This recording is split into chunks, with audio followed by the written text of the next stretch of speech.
Well, good evening, class. So, to follow up on what we've been doing lately with the linear combination of atomic orbitals, I thought it would be a good moment to start thinking about what happens in solids.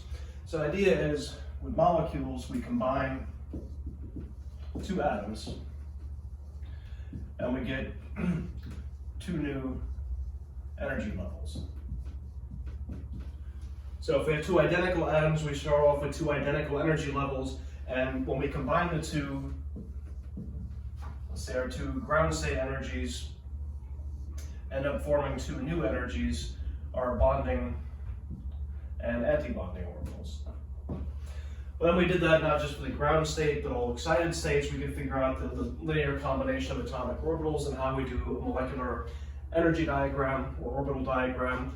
So the question is, what if we have many atoms? So certainly we could worry about what about a triatomic system or 4 atoms or 5 or 6 atoms together, but now we're thinking much bigger now. What if we have a whole solid, like a giant crystal of copper, where we have a macroscopic object and of order 10 to the 23rd odd atoms? What happens to the energy levels then? Well, we start off with one atom, so we start with our hydrogen 1s. That branches off into 2 levels when we have 2 atoms. And we can expect that if this resulted from an interaction, every additional interaction is going to lead to another splitting of the energy levels. So we're going to start getting more and more levels.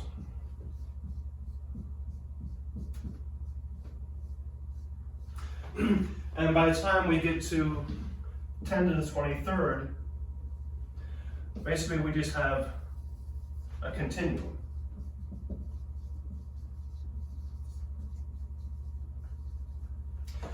So the spacing between them will be so small as to be unmeasurable, and further the spacing would be much less than the thermal energy kT, meaning that they would be sort of blended together anyway. That's something we're going to come back to, but basically with 10 to the 23rd atoms splitting up into all these different possible states, you're going to end up with more or less a continuous band of a lot of energies. Now, of course it's more complicated than that. The next thing we can add is that this is actually a very difficult problem. This is intractable even by a computer. We can't write down 10 to the 23rd different equations for every atom. So we have some restrictions in a periodic solid, meaning anything crystalline. There are restrictions by symmetry on the wave function. So there are only certain forms a wave function can have based on the symmetry of the crystal, which ends up being quite a simplifying effect. And the other way to think about that is if the lattice is crystalline, we've got to have an electron with a wavelength or wave function that can sneak past the atoms and actually propagate and exist over some decent region. It can't just keep running into nuclei and stuff like that. So there's some reason to believe that if there might be a periodicity argument. Now, what we're going to assume is that we have outer electrons, we'll assume there's just one to make it easy, that are loosely bound. And the core electrons tightly bound to the nucleus.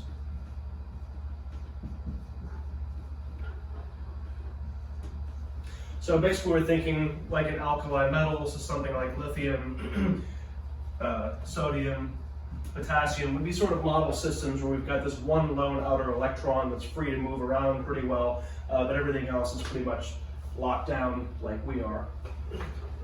So to see how we could get started with this idea, let's think about the energetics of a diatomic system.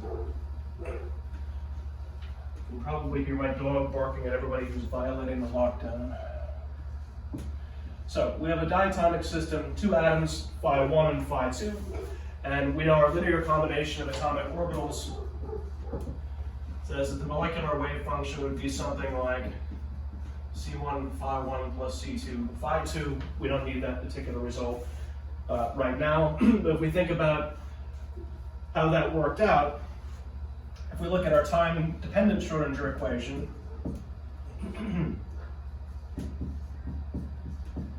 for one particular atom, say atom 1, well, I h bar times d phi dt, that's the left-hand side, equals basically the energy, which for that one atom then is going to be, according to our earlier notation,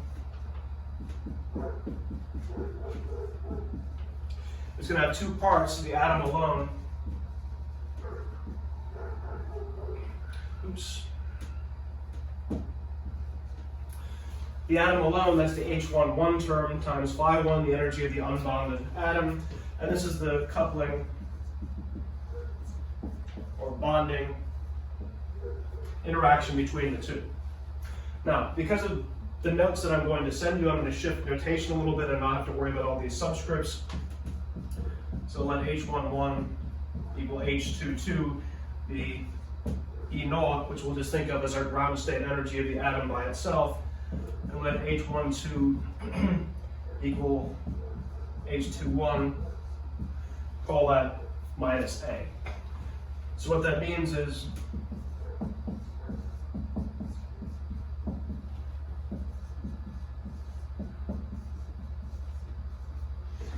basically the same equation, just changing the notation. So what I'm going to send you later, when you read it, it'll make a little more sense. But the time evolution of the system, our time-dependent Schrodinger equation, gives us back the energy, which has both the bare atom part of it and the reduction in energy due to the coupling with the other atom. Now, if you remember way back to when we talked about the Schrodinger equation, we know that if the potential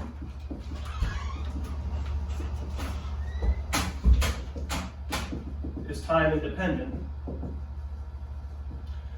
then the Schrodinger equation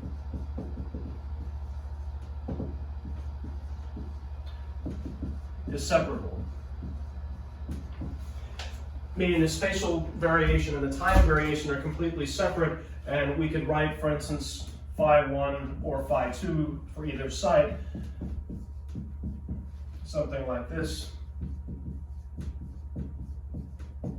where the first part k is the spatial variation. So that's explicitly a function of position, but not a function of time, and this is the time variation.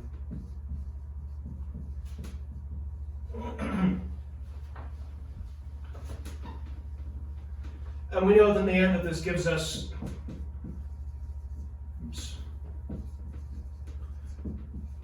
energies that look like E is E naught plus or minus A. We would have an anti-bonding and a bonding orbital. The question is, what more can we get out of that now?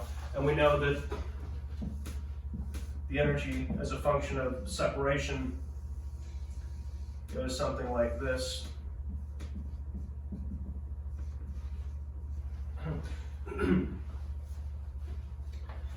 So the idea then is to proceed like we did before with this scheme, and if we have n atoms, we should end up with something like n different energy levels. So let's think about a one-dimensional crystal, just because one-dimensional is easier and the idea will generalize. So we've got a bunch of atom sites which we're going to label as, say, J, J plus 1, J plus 2. They all just have some index, and every atom is the same distance from its neighbor's distance A. Now, in principle, we know what should happen. Every atom J interacts with every other atom in the entire crystal. So in principle, all atoms interact. So in principle, you should sum over the whole crystal, J interacting with all the other n neighbors, then do it again for J plus 1 and so on. Well, there are a few simplifying things. One, all the atoms are identical, so we just got to solve this for one atom, and the others are all the same. The second is we'll be able to exploit this periodicity to make things mathematically simpler. But the third point, so we'll exploit periodicity. and atoms are identical. The most important simplification is that the phi decay rapidly with distance, because we know phi is something like e to the minus r. So that means, for instance, phi j and phi j plus 1 overlap quite a bit, but phi j and phi j, say plus or minus 2, less by a factor of order e to the minus a. So since it's decaying exponentially, the overlap is decreasing very, very quickly as you go from one site j to j plus 1. It's even much, much weaker by site 2 sites over. Now, what is the important thing about that is it's the overlap, which basically says this is the chance of the electron jumping from one atom to the other.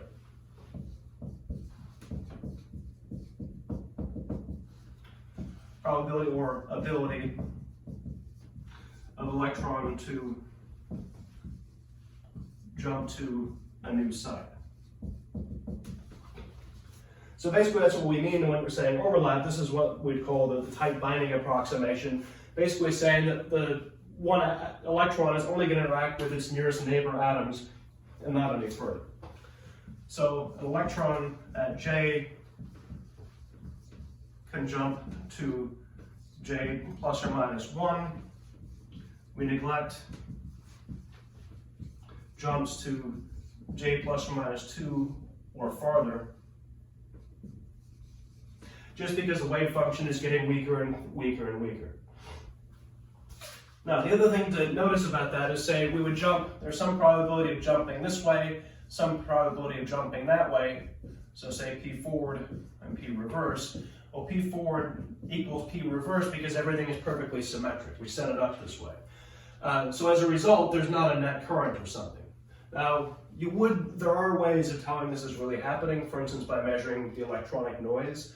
But in any case, same forwards and backwards, but all you would have to do is apply a slight difference in electric potential from one side to the other, build in an electric field, and that now favors one direction over the other.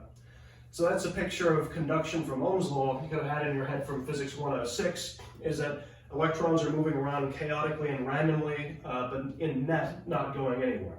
The addition of a small electric field tilts everything in one direction, so there's a small net flow of electrons and an electric current is set up. So, but basically the idea is now that the nearest neighbor interactions are appreciable. The interactions between next nearest neighbors or farther away than that is negligible enough we're not going to worry about it. So why is that simplifying? If we have only nearest neighbor interactions, the whole crystal is just sets of pairs. So we only really have to worry about pairs since we're only worrying about our neighbor.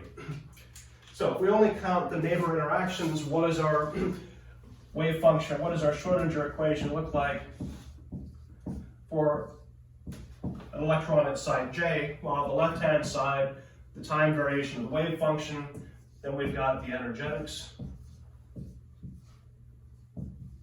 So the atom alone, part all by itself, the bare atom with no coupling or bonding. Then we've got the neighbor interactions.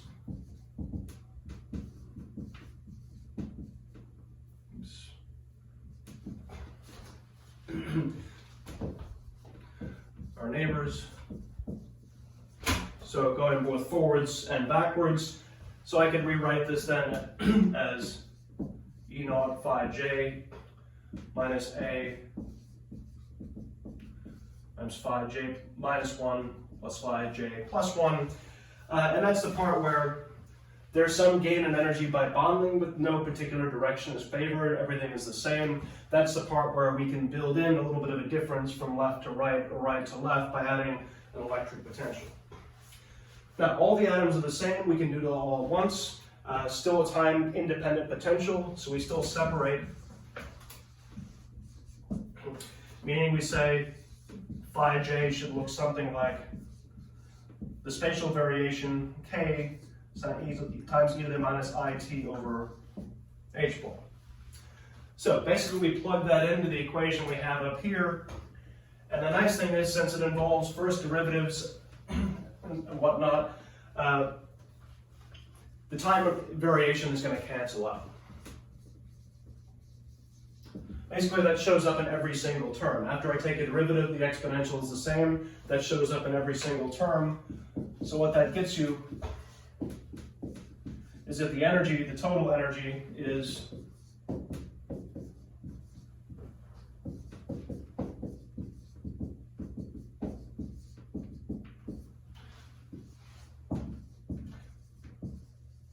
that's the left-hand side of the time-independent Schrodinger equation, the part that I h bar d phi dt. That spits back the total energy, and what happens now is the energy at site j depends on the bare uncoupled energy of the atom at site j minus the two terms which are the coupling to the left neighbor and the right neighbor atoms. So what is the spatial variation of K? Now, this is where the really interesting part comes in and where we can really simplify things. We know that all the atoms are at a particular spacing. That's the way we set up the problem. So we know that neighbors are at a spacing A, and that every other atom in the crystal is at spacing n plus A, so A times some integer n, or xj plus or minus A are the nearest neighbors, and xj plus or minus some integer times A gives all others. So the idea is that we've made this lattice periodic by construction, and sort of a very deep theorem that one can develop from that is if you have a periodic lattice, then the wave function must follow the same periodicity.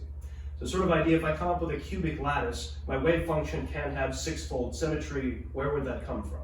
So the idea is that the phi has the same symmetry as the lattice.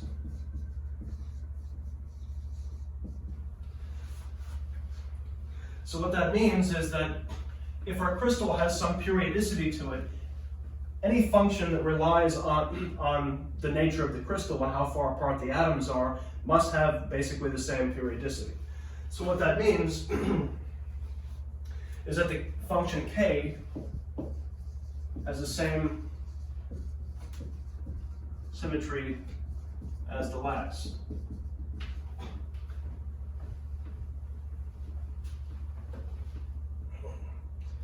So since the neighbors are plus or minus A away, one thing we could write is that the energy E times K of xj is the bare atom uncoupled energy minus A times whatever K is at xj minus A plus whatever it is at xj plus A. Those are the term for the two neighbors. Now, since all atoms are the same, that means that that function k really has to be the same if you translate by exactly one lattice unit. So let's say this is my lattice, and I'm here at point x, so I'm looking for k at position x. Well, because the lattice is strictly periodic and everything is perfectly symmetric, if I move over exactly one lattice unit, A, to get k at x plus A, those two functions have to be the same. They're in identical positions in the crystal. Imagine this is an infinite change of atoms. If I'm halfway between these two atoms, how could it be possibly different to be halfway between those two atoms? or if I'm a tenth of the way past this atom, that's exactly the same as being a tenth of the way past that atom, because the whole thing is perfectly periodic and identical in every direction. So what that means is k at xj must be the same at any point an integer number of lattice units away. So the function has to look the same at every site because we've set all the sites up to be identical.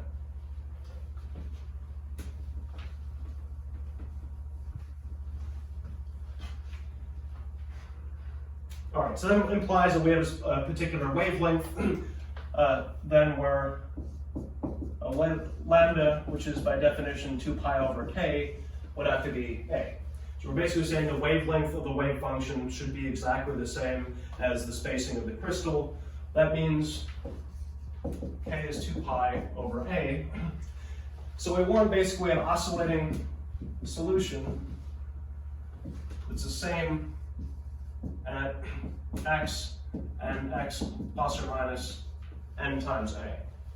So what we can do is just try something simple, just a simple sinusoidal variation, because that has all the right properties. It's periodic. We just got to make sure that the wavelength matches that of the lattice, which is in a rough hand-wavy kind of way, saying the waves have to fit between the atoms or they're going to run into something.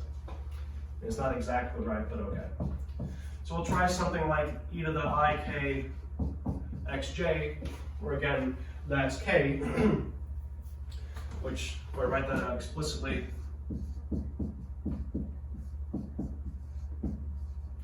looks like that.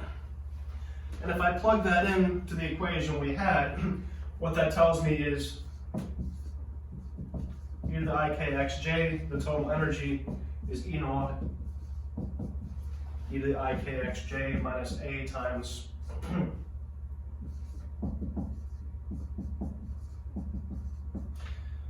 the two neighbor terms.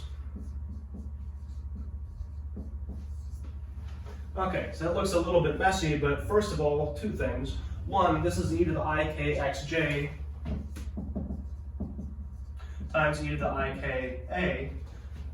Same deal there, e to the ik xj, e to the minus ik a, which means we get to cancel one of these guys at every term. So what's left over in the end, if you remember your definition of complex exponentials, is that e is e naught minus 2a cosine ka. So what good is that? I just realized I drew this figure of the lattice right where the glare is probably hitting from the light, but I'll see if we can fix that in post. Spoiler alert, I don't think I can. I'm not that good with iMovie. I was so excited when I figured out the Star Wars crawl though. So what it means is we have allowed energies in a band which is the energies in the region of the ground state minus twice the coupling constant, coupling energy, and the ground state plus twice the coupling constant, coupling energy. Why twice the coupling energy? Because now we have two neighbors, we get the benefit twice, or we get the penalty twice, and everything in between. So if I draw that out,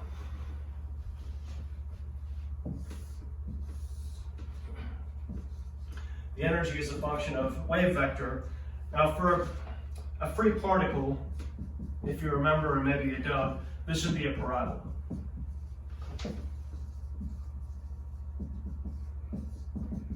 H bar squared, k squared over 2m. So this would just be a parabola. What we actually get in this case looks more like this.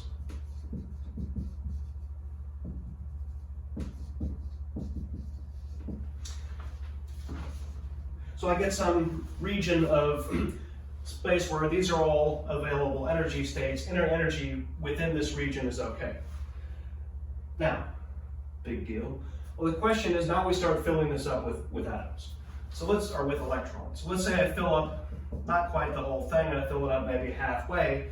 That means now I've got an electron here that has an arbitrarily lower or higher energy, just by some tiny epsilon higher, an empty state it can jump into. So now we can move all around the crystal from one side to the next, bouncing all around. If I adjust a bit of an electric field, I can induce that to be mostly in one direction, and I get a current flowing. So now we can figure out how to build metals where we've got electrons that are highly mobile and have states they can get to with essentially no required energy. What they need, they can get thermally. The next thing we can say is, well, what if I fill them all up? Well, the states that are right here are not allowed. Those are not allowed energies, and those crystals don't work. So it also explains if we filled up all the way to the top of this band here, there would be no nearby states for the electrons to jump into, so this thing should be insulating. Now, we do have to consider the next excited state, which is going to give us another band. The next excited state gives us another band, and so on. So this will become fairly complicated. But in the next video, we'll talk about how do we use this to figure out why some stuff conducts electricity, why some stuff is insulating, and why we have semiconductors in between, and how all that works. All right, that's it for this lecture. I'll see you next time.